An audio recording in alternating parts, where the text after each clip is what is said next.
So hello scholars, हम ICSE board class 8 maths chapter 16 कर रहे थे। चैप्टर 16 का नेम था अंडरस्टैंडिंग शेप्स और इसकी प्रीवियस वीडियो में हमने एक्सरसाइज 16 कंप्लीट करना स्टार्ट किया था और इसके क्वेश्चन 1 और क्वेश्चन 2 हम कंप्लीट कर चुके हैं। सारी वीडियोस की लिंक डिस्क्रिप्शन में मिल जाएगी, प्लेलिस्ट बनी हुई है, उधर पे क्लिक करके आप सारी वीडियोस एक साथ कवर आउट कर सकते हैं। ये है इस चैप्टर का सेकंड पार्ट और सेकंड पार्ट में हम करेंगे क्वेश्चन नंबर 3 और उसके आगे के क्वेश्चन। देखिए क्वेश्चन 3 में क्या लिखा है, पार्ट फर्स्ट बहुत इंपॉर्टेंट है, जरूर देखिएगा क्योंकि वहां से आपके बेसिक्स क्लियर होंगे। क्लियर? तो क्वेश्चन थर्ड में लिखा हुआ है find the number of sides in a polygon if the sum of its interior angle is. देखो सेकंड क्वेश्चन में नंबर ऑफ साइड दी हुई थी और बोला था कि सम ऑफ ऑल एंगल्स निकालो। ठीक है, ये क्वेश्चन थर्ड जो क्वेश्चन है ये जस्ट अपोजिट है। इसमें सम ऑफ ऑल एंगल्स दिए हुए हैं और कह रहे हैं कि नंबर ऑफ साइड्स निकालो। तो हमें करना कुछ नहीं है, बस सेम फॉर्मूला यूज करना है जो कि हमने क्वेश्चन नंबर 2 में यूज किया था। तो कोई भी अलग सी कोई बात नहीं है, बस थोड़ा सा दिमाग लगाना है और बहुत ही इजीली हमारा आंसर आ जाएगा। तो क्वेश्चन नंबर 3 की अगर बात करूं, फर्स्ट पार्ट कर रहे हैं, इसमें सम ऑफ ऑल एंगल की वैल्यू दी हुई है 900 डिग्री। कह रहे हैं एक पॉलीगन है जिसके सारे इंटीरियर एंगल को अगर मैं प्लस करता हूं तो 900 आता है। तो बताओ उस पॉलीगन में साइड्स कितनी होगी। तो हमने ऑलरेडी ये वाला फॉर्मूला पढ़ चुका है, sum of all sides mean sum of all angles. में लिख देता हूं यहाँ पे solution sum of all angles. ठीक है, sum of all angles of a polygon. तो क्या पढ़ा था, n-2 इंटू 180। ये हम क्वेश्चन नंबर 3 का फर्स्ट पार्ट कर रहे हैं। ठीक है, तो ये हम ऑलरेडी पढ़ चुके हैं। अब सम ऑफ ऑल एंगल्स की वैल्यू ऑलरेडी दी रखी है क्वेश्चन में जो कि 900। तो इसकी जगह मैं क्या लिख दूंगा, 900 लिख दूंगा और इक्वल्स टू n-2 इंटू 180, जहां पर n क्या है हमारा, number of side. n means होता है नंबर ऑफ साइड और यही n की वैल्यू हमें इस क्वेश्चन में निकालनी है। क्लियर? अब बस इसको सॉल्व करना है। अब 180 यहाँ पे मल्टीप्लाई में है, इधर आएगा तो इक्वल्स टू के दूसरी साइड आएगा तो डिवाइड में हो जाएगा। तो 900 अपॉन 180 इक्वल्स टू यहाँ पर क्या बचेगा, सिर्फ n-2। क्लियर? अब इसको सॉल्व करने के लिए मैं क्या करूंगा, एक जीरो से एक जीरो काट दूंगा।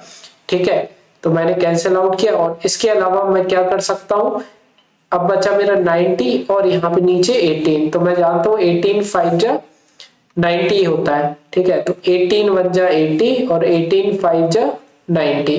तो अब मेरा यहाँ पर सिर्फ 5 बचा है और यहाँ पे n-2। क्लियर? अब हम क्या करेंगे, ये -2 है, इस साइड आएगा तो +2 में कन्वर्ट हो जाएगा वो। तो मैं वो लिख देता हूं।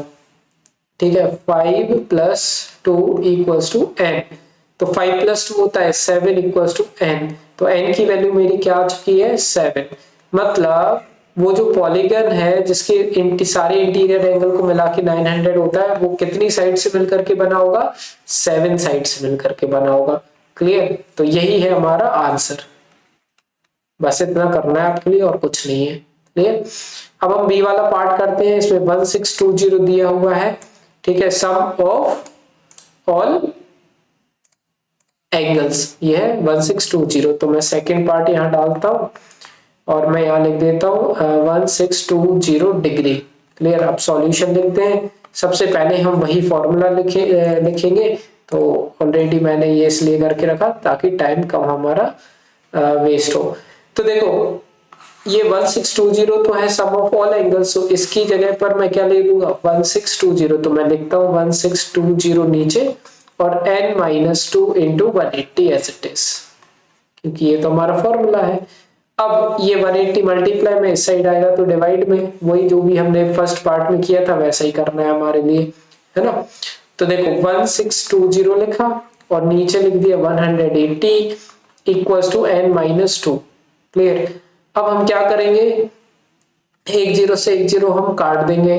ठीक है, अब 18 और 162, अगर 18 की टेबल आती हो तो बहुत अच्छी बात है। 18 1 जा 18 होता है और 18 9 जा 162। क्लियर? तो ये आ गया हमारा 9 अकेला, तो हम यहाँ पे क्या कर देंगे n-2 मीन्स ओवरऑल इसका आंसर जो आ गया है वो 9 आया, तो हम 9 बस लिख देंगे। अब हम क्या करेंगे, -2 है, इधर को इस साइड लेकर के आएंगे तो -2 से ये क्या हो जाएगा +2 हो जाएगा। तो मैं क्या कर रहा हूँ 9 + 2 = n। तो n की वैल्यू क्या आ गई मेरी 9 + 2 11। तो वो पॉलीगन जिसके सारे एंगल का सम 1620 डिग्री है उसमें कितनी साइड्स होंगी 11 साइड्स होंगी। क्लियर। अब हम करते हैं थर्ड वाला पार्ट इसका। अब थर्ड वाले पार्ट में ये कह रहे हैं कि 16 राइट एंगल्स है, उसमें जो भी पॉलीगन है उसमें 16 राइट एंगल्स है। ठीक है। अब एक राइट एंगल होता है 90 डिग्री का, ये तो हमें पता है, एक राइट एंगल 90 डिग्री का होता है। तो 16 राइट एंगल, देखो मैं लिख देता हूँ 16 राइट एंगल, सॉल्यूशन हो रहा है स्टार्ट हमारा। 16 right angles is equals to क्या लिख सकते हैं 16 × 90। क्लियर। अब 16 को 90 से मल्टीप्लाई करो, वही हमारे सारे एंगल का सम आ जाएगा। ठीक है। तो 6 9 = 54, 9 1 = 9, 9 + 5 14, 0 4 4 1 4 4 0। ठीक है। तो अल्टीमेटली इन्होंने हमें डायरेक्ट एंगल नहीं दिया, लेकिन इन्होंने इनडायरेक्टली हमें सम ऑफ ऑल एंगल्स बता चुके थे। अब हम क्या करेंगे, वही फॉर्मूला लगा देंगे, sum of all angles is equals to क्या होता है हमारा sum of all angles of a polygon n-2 × 180। अब सम ऑफ ऑल एंगल्स हमारा कितना आ चुका है 1440। ठीक है। तो मैं यहाँ लिख दूंगा 1440 और n होती है हमारी नंबर ऑफ साइड जो कि हमें निकालनी है, और इंटू 180। ठीक है। बस इसको अब वही सेम प्रोसेस 180 मल्टीप्लाई में है, साइड आएगा तो डिवाइड में लेकर के आओ, तो 1440/18 = n-2। क्लियर। अब इसको डिवाइड कर देंगे, तो डिवाइड करने के लिए एक 0 से एक 0 कट जाएगा, है ना। तो ये क्या आ जाएगा 18 1 = 18, 18 8 = 144। ठीक है। तो यहाँ पे हमारा अल्टीमेटली क्या आ रहा है 8 आ रहा है, और ये हो जाएगा n-2। अब यहाँ पे -2 है, दिस साइड आएगा तो +2 बन जाएगा। तो ये क्या बन जाएगा हमारा 8 + 2 = n। तो हमारे अल्टीमेटली n की वैल्यू क्या आएगी 8 + 2 होता है 10। तो 10 साइड्स होंगी उस पॉलीगन की जिसमें 16 राइट एंगल्स होंगे, या फिर टोटल एंगल का सम कितना हो जाएगा 1440। तो इस तरह से बच्चों हुआ क्वेश्चन नंबर 3 हमारा कंप्लीट।